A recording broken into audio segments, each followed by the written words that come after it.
Good evening. My name is Aviv.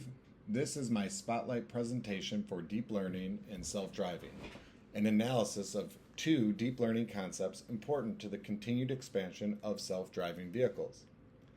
I became interested in this topic with my recent purchase of a self-driving vehicle, which I recorded shuffling me around Chicago for the sake of this presentation. The first deep learning concept to showcase for autonomous vehicles is multitask learning. Autonomous vehicles rely on precise, real-time understanding of the environment to avoid collisions and to safely transport passengers.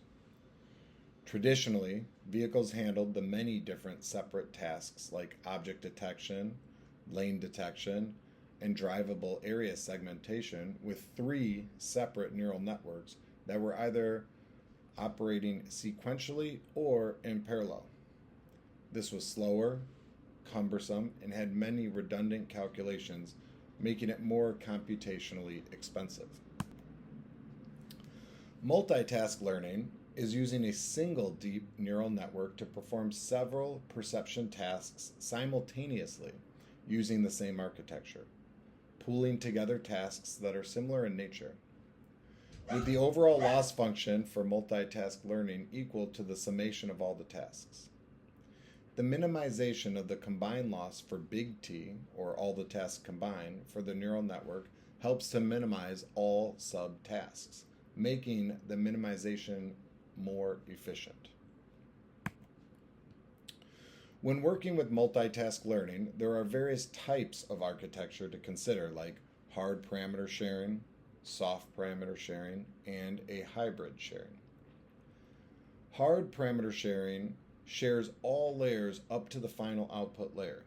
It's highly parameter efficient, but highly susceptible to negative transfer if the tasks are not closely related, as one task's large gradients can harm another's performance. Soft parameter sharing is where each task has its own model. Sharing is enforced only by adding a regularization term to the loss that penalizes the distance between the parameter sets. It offers high flexibility and avoids task conflict, but is computationally expensive due to the massive number of parameters. And the hybrid model, which combines the two. It features a shared backbone but introduces task-specific layers deeper in the neural network and not just in the final output layer. This allows the model to selectively share information, balancing efficiency with the need to avoid destructive feature interference. The interesting spotlight new idea involving multitask learning that I found was from a research paper about Unified Single-Stage Multitask Network Architecture, or USSMT. USSMT is able to integrate segmentation for moving and stationary objects, estimate depth, and incorporate 3D detection, all with a single pass in their end-to-end framework. This was done by using the original image of height h and width w, and then creating 4 new images through scaling the original image to 4 times height and width, 8 times height and width, 16 times height and width, and 32 times height and width to create a pyramid of different image sizes. They pass these layers through various stages of feature extraction using the same sigmoid-weighted linear unit activation function on each image layer and pass this through their feature pyramid network, allowing them to identify 3D objects, segment static and dynamic objects, and estimate depth. Their data showed they had success in creating a more efficient single-stage design. However, they did have a loss in accuracy. This unique proposal, at least to my knowledge it seems unique, illustrates that multitask learning can have various new and interesting ways to approach the problem of training multiple tasks at the same time to help with both efficiency and accuracy and to create better autonomous vehicles in the future. New designs, weights, and ideas of the future will be studied to help decrease time and errors in order to make each vehicle able to handle the many different but related tasks that each vehicle must calculate in real time. The other important deep learning concept used in autonomous vehicles is federated learning. Massive amounts of diverse learning data sets are needed to help train vehicles.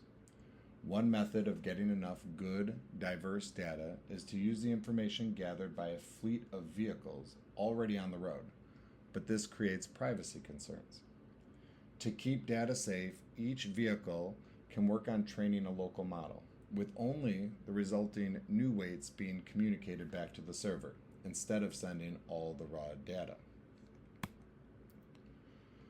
For each round of uploads, a select subset of vehicles will download the current global model to their local machine. The current global model is then trained on the local data. Weights are updated, and the updated weights are sent back to the global server model. The local weights from each client K at time t+1, meaning the new weights after the local model has been trained, will then help to update the global weights. The new global model is the weighted average of all the locally trained models, with each local model's contribution being proportional to the size of its dataset. The interesting spotlight idea that I found for federated learning was the Federated Multitask Meta-Learning Framework for Collaborative Perception and Adaptation in Connected and Automated Vehicles, or FedCAV for short. This integrates a layer 0 where vehicles communicate with each other, a graph neural network with model prediction, a multi-layered edge fog cloud architecture for their federated multitask meta-learning to train a shared model across all vehicles. The study had great success with learning with a small fleet of vehicles.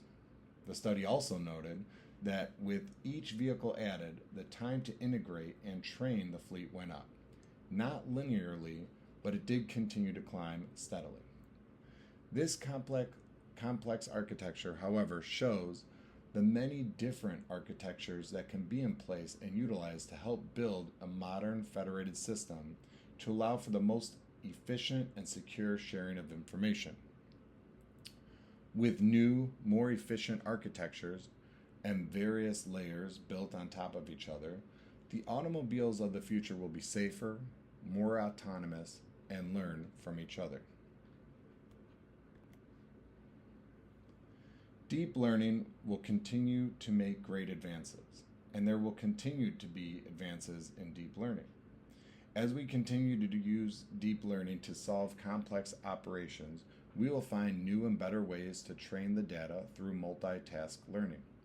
And as the fleet of products grow, the availability of the fleet to help train through federated learning will help with training while keeping individual data safe. I hope this was informative and interesting.